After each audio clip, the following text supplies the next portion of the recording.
سید الخلائق اجمعین محمد وعلی عطرۃ الاقدسین اما بعد فقال اللہ الحکیم فی کتابہ الکریم بسم اللہ الرحمن الرحیم کنتم خیر امۃ اخرجت للناس تأمرون بالمعروف وتنہون عن المنکر وتؤمنون باللہ. بآواز بلند صلوات بھیجتے ہیں.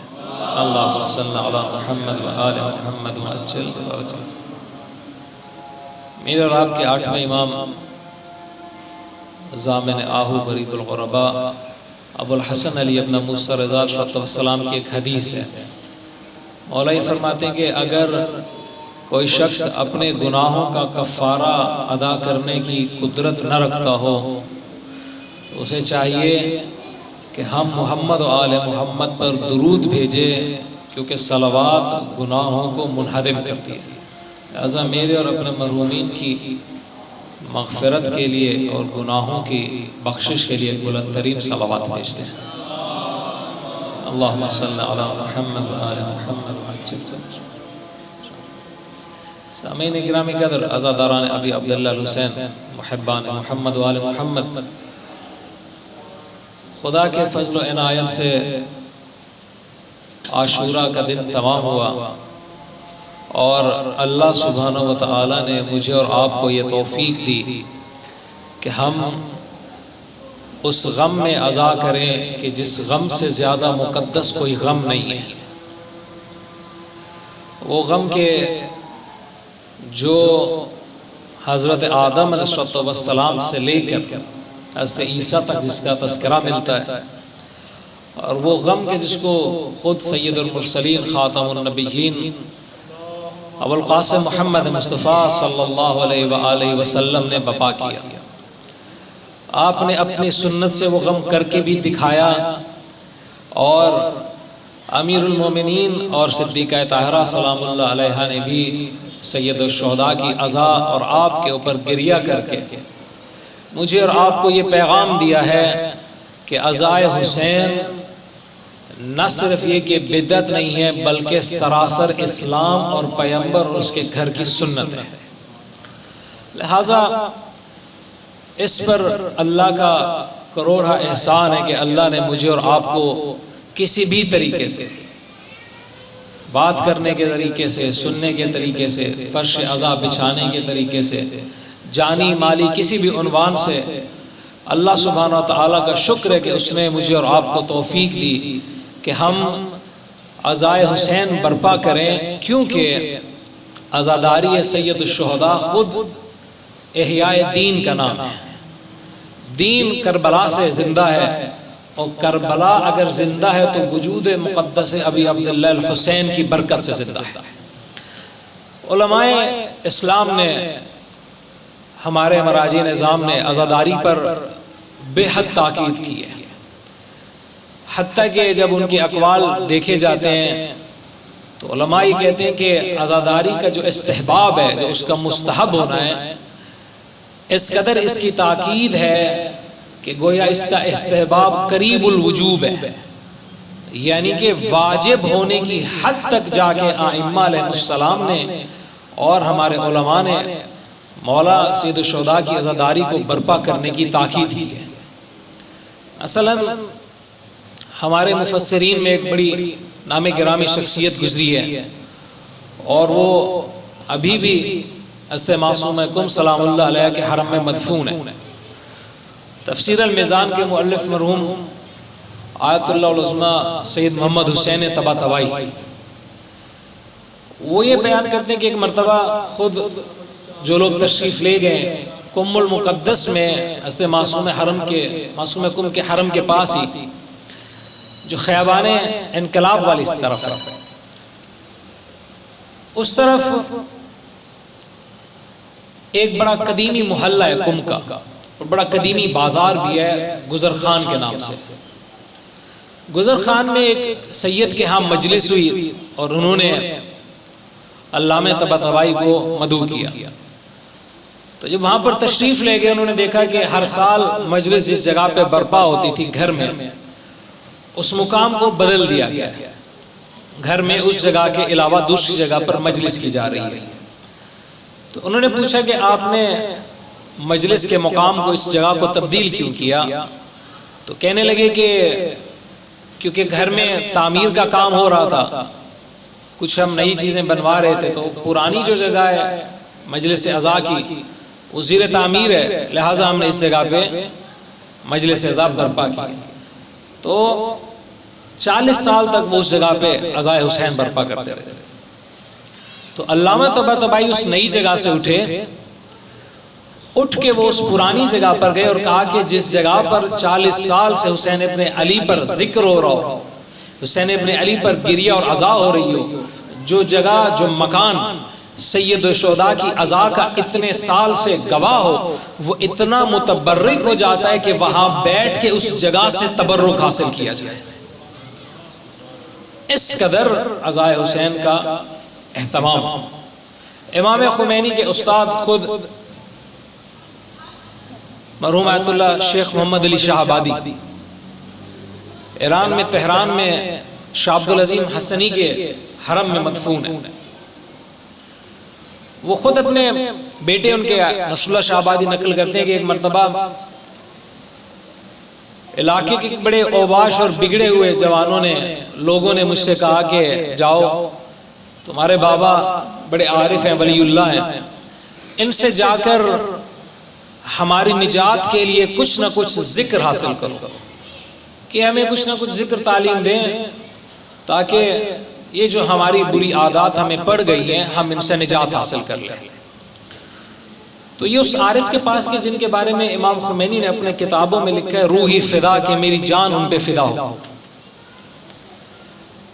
اور کہا کہ بابا وہ آپ سے کوئی نہ کوئی ذکر کا تقاضا کر رہے ہیں کہ کوئی نہ کوئی ذکر تعلیم کریں تاکہ ہم نجات پا جائیں اور اپنے اعمال بد کی پاداش میں ہم تباہ نہ ہو جائیں۔ تو آیت اللہ شیخ محمد علی شاہ آبادی نے کہا کہ ان لوگوں کی نجات اور بہتری کے لیے میرے پاس ذکر یا حسین سے بڑھ کے کوئی ذکر نہیں۔ پھر انہوں نے اس کے بعد کہا کہ اپنے بیٹے کو شیخ نصر اللہ شاہ آبادی کو کہا کہ بالکل ذرہ برابر شک نہ رکھنا کہ اللہ کے اسماء اعظم میں سے ایک اسم اعظم یہی ذکر یا حسین ہے۔ یہ میں اور آپ جو گلی گلی جا کے یا حسین کی صدائیں بلند کرتے ہیں، در حقیقت سید الشہداء کا اسم گرامی اللہ کے اسماء اعظم میں سے شمار ہوتا ہے۔ آخری بات یہ کہ کم کے حوزہ کے جو مؤسس ہیں، بانی ہیں، جو آیت اللہ شیخ عبد الکریم حائری یزدی، یہ بھی حضرت معصومہ کے حرم میں مدفون ہے، یہ فرمایا کرتے تھے کہ عزاداری سید الشہداء علیہ السلام ایک ایسا مستحب ہے، ایک ایسا مستحب ہے جو اپنے وجود کے اندر ہزاروں واجبات سموئے ہوئے ہیں۔ اسی ایک عزاداری کے اندر جو میں اور آپ بپا کرتے ہیں، ہزارہا واجبات اس کے اندر موجود ہیں۔ دیکھیے کیا واجبات موجود ہیں، میں بس ایک نقطے کی طرف اشارہ کروں گا۔ سب سے پہلا اور شاید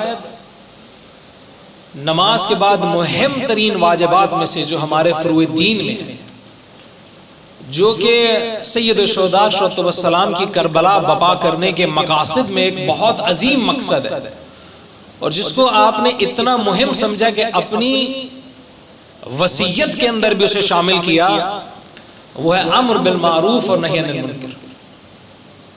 مولا کا آپ وصیت نامہ دیکھیں کہ جب سید الشہداء مدینہ سے چلے تو آپ نے ایک وصیت نامہ اپنے ہاتھوں سے لکھ کے محمد حنفیہ کو دیا، اپنے بھائی کو، اور اس میں مولا نے لکھا کہ سند اس لیے لکھ کے دیا تاکہ آنے والے نسلوں کے لیے ایک ثبوت رہے کہ امام حسین نے کیوں اتنی عظیم قربانی دی تھی۔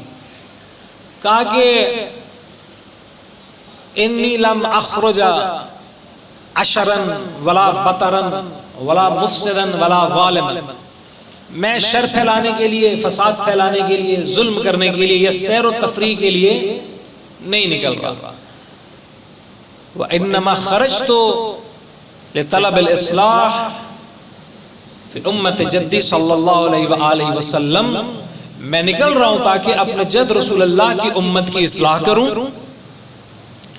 اريد ان اامر بالمعروف وانہا عن المنکر، مجھ حسین کا یہ ارادہ ہے کہ میں امر بالمعروف کروں، نیکی کا حکم دوں اور برائیوں سے منع کروں، اور اپنے جد رسول اللہ اور اپنے بابا علی کی سیرت کو زندہ کروں. خود اس وصیت سے امر بالمعروف و نہی عن المنکر کے فریضے کی اہمیت ظاہر ہوتی ہے کہ اتنا مہم ہے یہ فریضہ کہ حسین ابن علی جیسا امام اس فریضے کی ادائیگی کے لیے اپنا مقدس خون تک بہانے کو تیار ہے. نہ صرف اپنا مقدس خون بہانے کو تیار ہے بلکہ اپنے علی اکبر جیسے جوان کا سینہ، قاسم جیسے بھتیجے کا لاشا اور اپنے عباس دلاور جیسے بھائی کے بازو تک کٹانے کو حسین آمادہ ہے. نہ صرف اپنے مردوں کے قتل پہ سید الشہداء آمادہ ہے بلکہ اپنی مستورات کی اسیری پر بھی حسین آمادہ ہے. کیوں؟ تاکہ حسین امر بالمعروف و نہی عن المنکر کرے.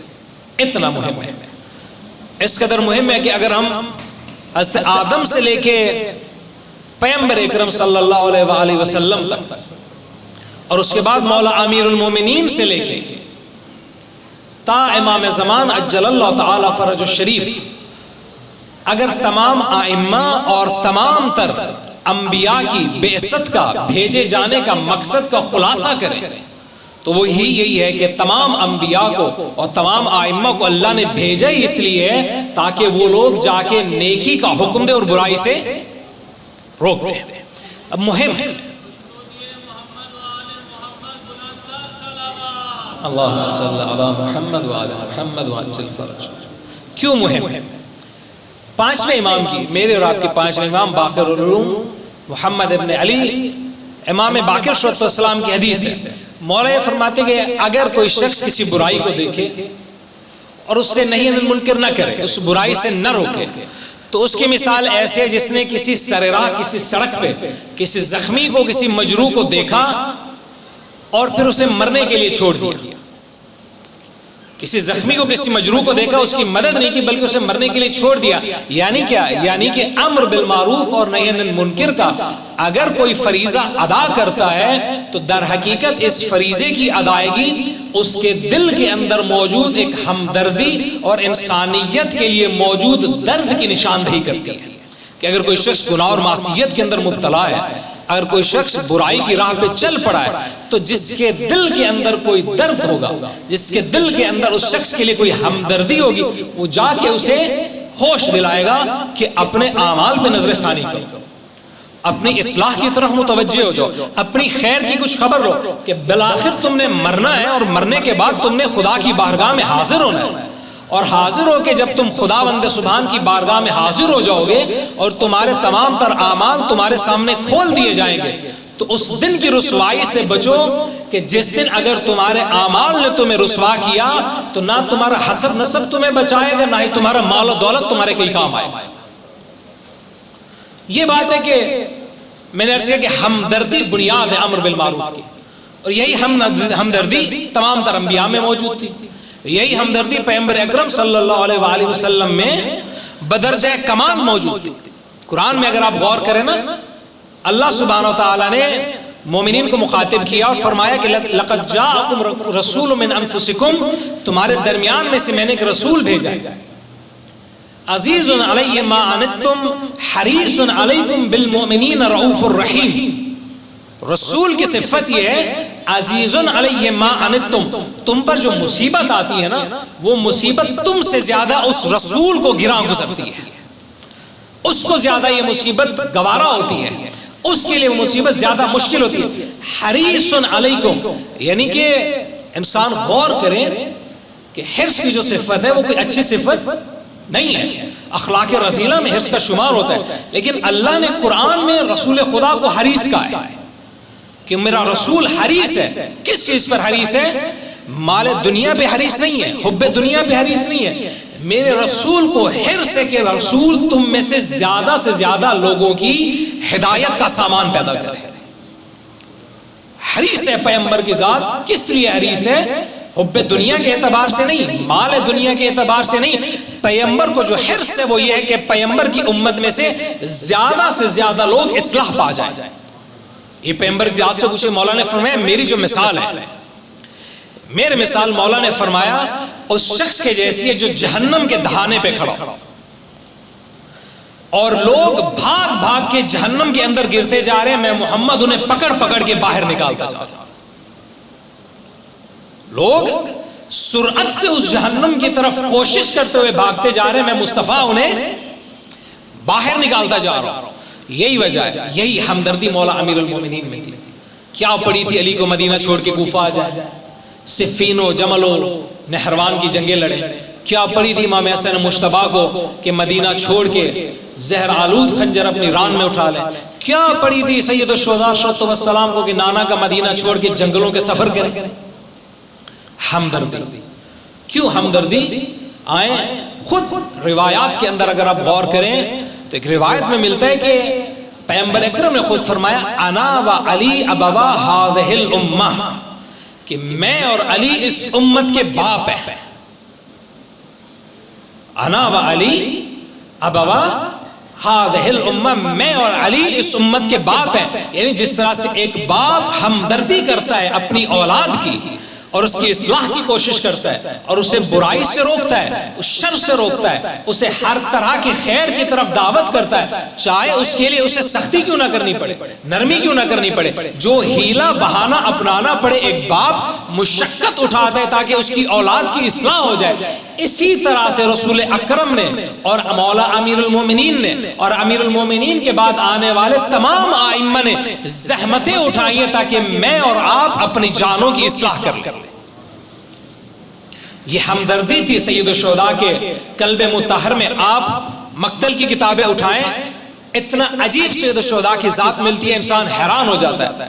ایک روایت آیت اللہ جواد ذہنی تہرانی نے اپنی کتاب از مدینہ تا مدینہ میں نقل کی ہے کہ جب سید الشہداء صلی اللہ علیہ وسلم بالکل زخمی ہو کے زین ذوالجناح سے زمین کربلا پہ گر گئے اور آپ کے قتل کرنے کے لیے لوگ آنا شروع ہوئے، ایک قاتل آیا امام کا. مولا نے اس کی طرف دیکھا، یہ ہمدردی تھی امام کے دل میں. دیکھیں کہ کیا کچھ نہیں ہو چکا تھا، وقت آخر تک امام حسین کے ساتھ تھا.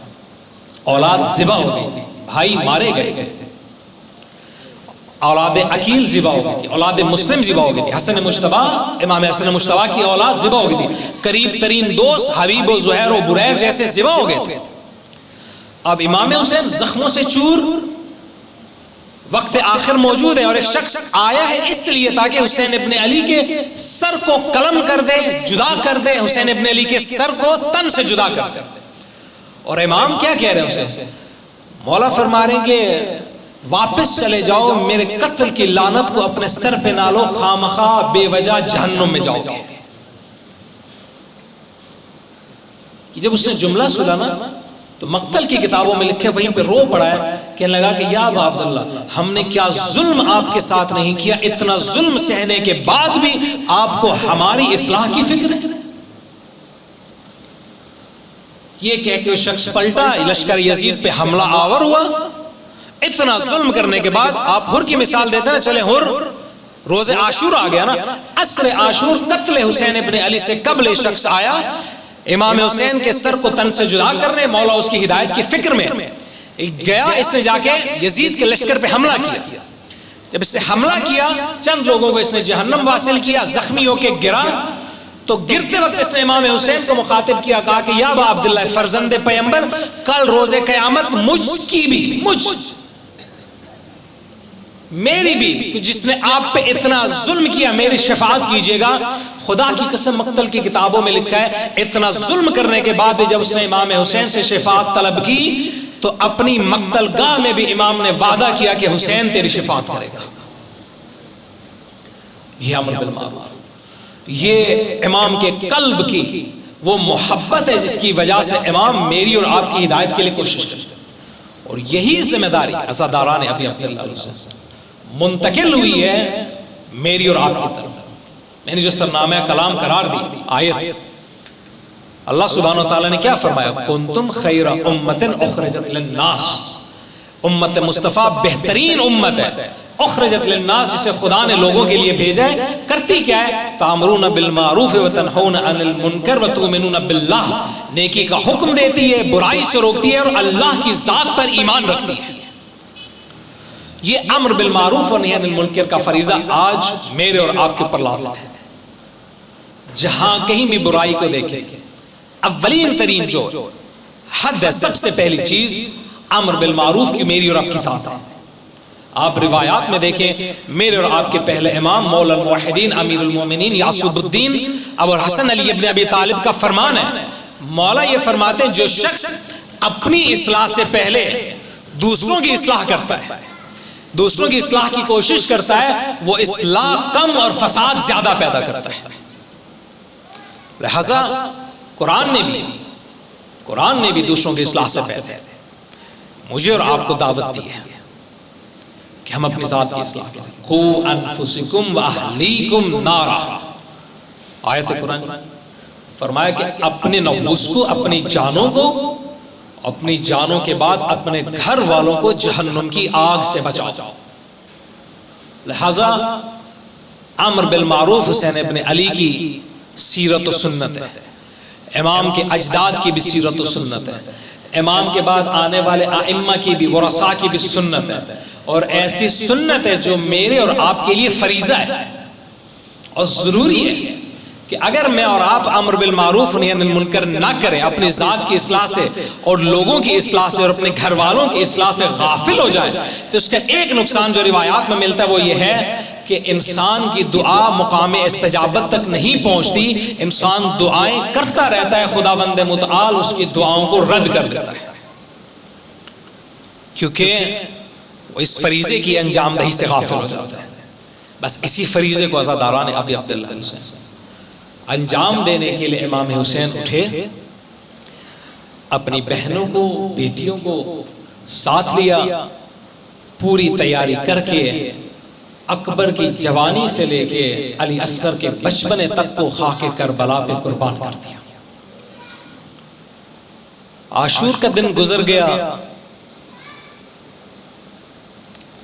وہ لوگ خاک کربلا پہ ذبح ہو گئے جن میں سے ایک کی بھی مثال زمانے بھر پہ موجود نہیں تھی۔ امام سجاد سے جب کہا گیا نا کہ مولا اتنا آپ گریہ کرتے ہیں، کہا کہ یوسف کا ایک یعقوب تھا جو گم ہو گیا تھا، یوسف کو معلوم تھا کہ یعقوب کو معلوم تھا کہ یوسف حیات ہے، زندہ ہے، پھر بھی اتنا گریہ کیا یعقوب نے یوسف کے فراق میں کہ نابینا ہو گئے۔ فرمایا میرے 17 ایسے بندے قتل ہوئے عالمین میں جن کی کوئی مثال موجود نہیں تھی۔ اسیر کر لیا بیویوں کو، 11 محرم کا دن ابھرا، شہداء کے سروں کو قلم کیا گیا، بس تو جملے مصیبت کے قلم کرنے کے بعد یزید اللعین کے لشکر نے اپنے نجس لاشوں کو دفن کیا، آل محمد کے پاکیزہ لاشوں کو بے گور و کفن چھوڑ دیا۔ مصیبت عزادارو یہ ہے، مصیبت یہ ہے، کیوں چھوڑا انہوں نے سید الشہداء کے لاشے کو بے گور و کفن؟ شریعت مصطفیٰ میں یہ ہے کہ کوئی مسلمان اگر مر جائے نا تو مسلمان پہ لازم ہے کہ اس کو غسل بھی دے، کفن بھی دے، اس کو دفن بھی کرے۔ میں نے کہا کسی مسلمان کا مر جانا واجب قرار دیتا ہے مسلمان کی میت کو دفن کیا جائے، غسل دیا جائے، کفن دیا جائے۔ لشکر یزید اتنا شکی تھا کہ حسین ابن علی اس لشکر کی نگاہ میں مسلمان ہی نہیں تھا۔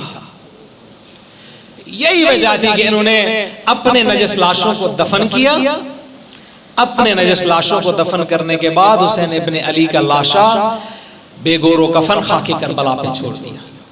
اسیر کر کے بیبیوں کو چلے شام میں۔